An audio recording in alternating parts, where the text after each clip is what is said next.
We are back out in nature and the trees are turning orange. I'm turning slightly insane, but before we get onto that, how are you today? And what I mean is, how are you today? Please comment it down below. So why am I insane? The reason I'm going insane is because I keep giving you guys the choice over my photography, which isn't a very smart thing to do, because today you have chosen to send me out here in nature with this, the Canon 50mm 1.8 lens. Now, I asked you guys a few months ago on a poll on my community tab, loads of engagement there. I asked you which lens I should take. It was one of my 3 prime lenses, and there was a 105mm on there, which I was hoping you would choose.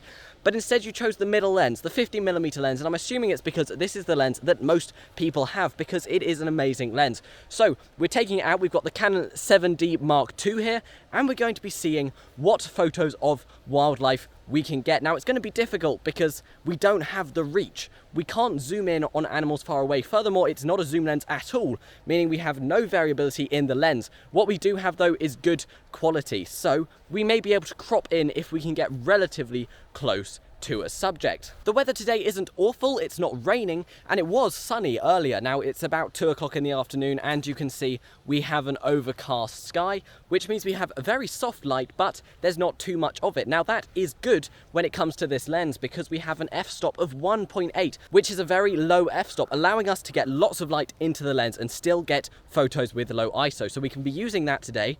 We're just going to have to try and get as close to wildlife as we can. But remember, not all wildlife you have to get close to. One, you can use the context with the wildlife in it. Now that's something which I'm trying to do more at the moment. If you watch my previous videos, you'll know that I'm definitely trying to do that more. But furthermore, there's also wildlife such as insects or plants. You can get awesome nature and wildlife photos without having to zoom all the way in. And I've done enough talking. Let's do some photography.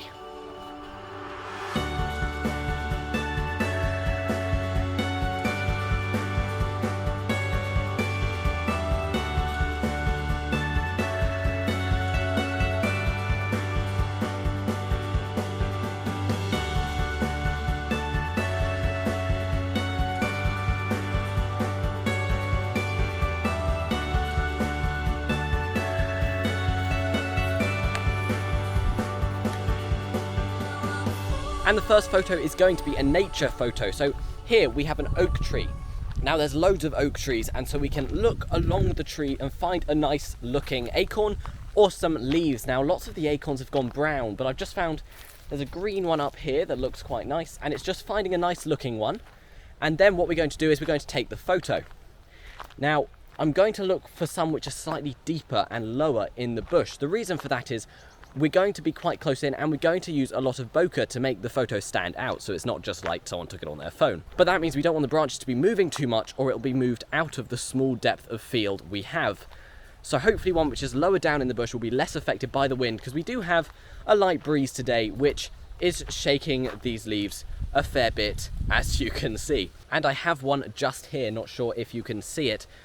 It's a nice pale acorn, which is always nice. Now there's a few brown spots, but we can remove them afterwards, and it's not very involved with the leaves, meaning the leaves will all be blurred out around it, giving it a nice lot of separation, and it should make it a nice photo. So now we're just going to take the photo.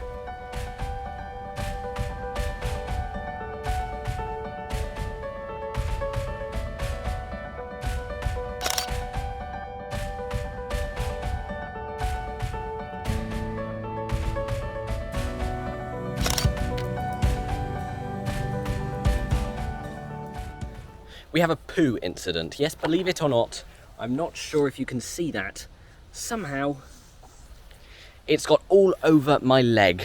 And then I went to rub it off with my hand, and it's now all over my hand as well, so it's just irritating. But hey, this is what comes with wildlife photography. There is a beautiful red leaf there. Random point, but it is a very nice leaf. Oh dear. The things we have to put up with the wildlife photographers, hey? Now, the question is, did it come from a wild animal or did it come from a dog? You can imagine my tolerance varies depending on where it came from.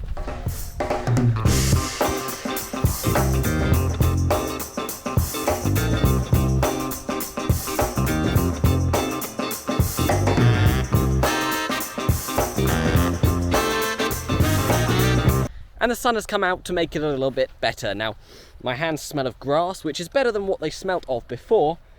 and we are on a beautiful golf course. Now there's a lake behind me. I'm going to go see if there's any swans or ducks on the lake. You can tend to get closer to them than most other birds.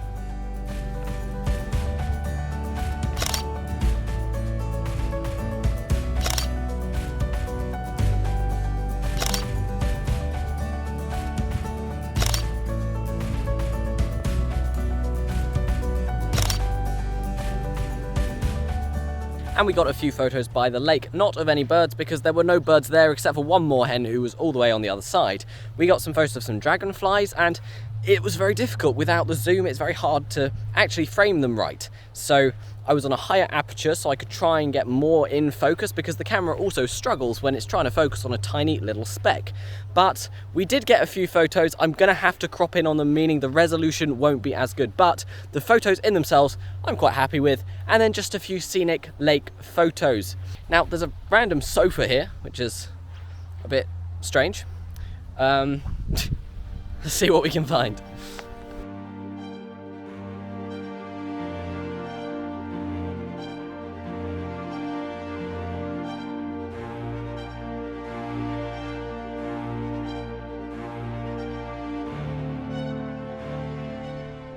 And I'm here with a dragonfly who just flew off. He may come back. I'm literally lying on the floor hoping no one comes along the path. That was some intense crawling. I was literally shimmying along the ground, along this post, because he was sitting on the post and getting a leading line up the post, as well as a low aperture, blurring it out. I think we got some really good photos. I'm not entirely sure. We're just gonna have to look back at them when we get back, but I believe they were really good. So if they were, here they are.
Now, as you can see, we can't zoom in to most smaller species.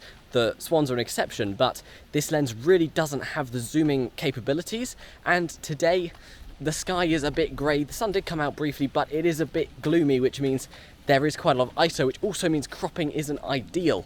I'm still going to have to do it a bit, but hopefully some of the images will be fine without crop. Having the context in the photo is always nice. I'm using the aperture at 1.8 as much as possible. Sometimes I do have to bump it up, especially if I'm close to the animal or the subject. When it came to some of the plants I was shooting, I bumped it up a little bit so I could get the whole plant in focus. But because the camera is close to that plant, you still get a blurred background. It all depends on the photo. But we're doing quite well considering we're using a 50mm lens for wildlife photography, which is unheard of, I'm not gonna lie.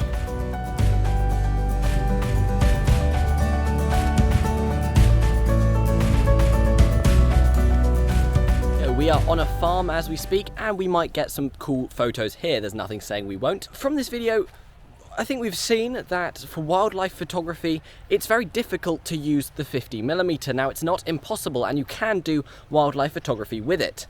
However, you need ideal circumstances to get the best photos. What you could do instead is nature photography. Now, as you saw, using this camera, we got some awesome photos of nature. I hope that tractor behind us isn't being too noisy. You can see it driving just along here.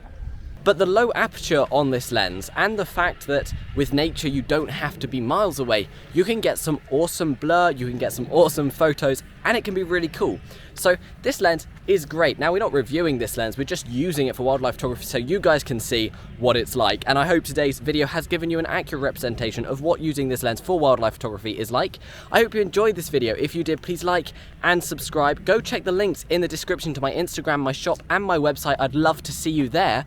And we're going to keep walking. If we find any more photos, I will play them at the end. If not, it's going to abruptly finish. So thank you so much for watching, and I will see you in the next one.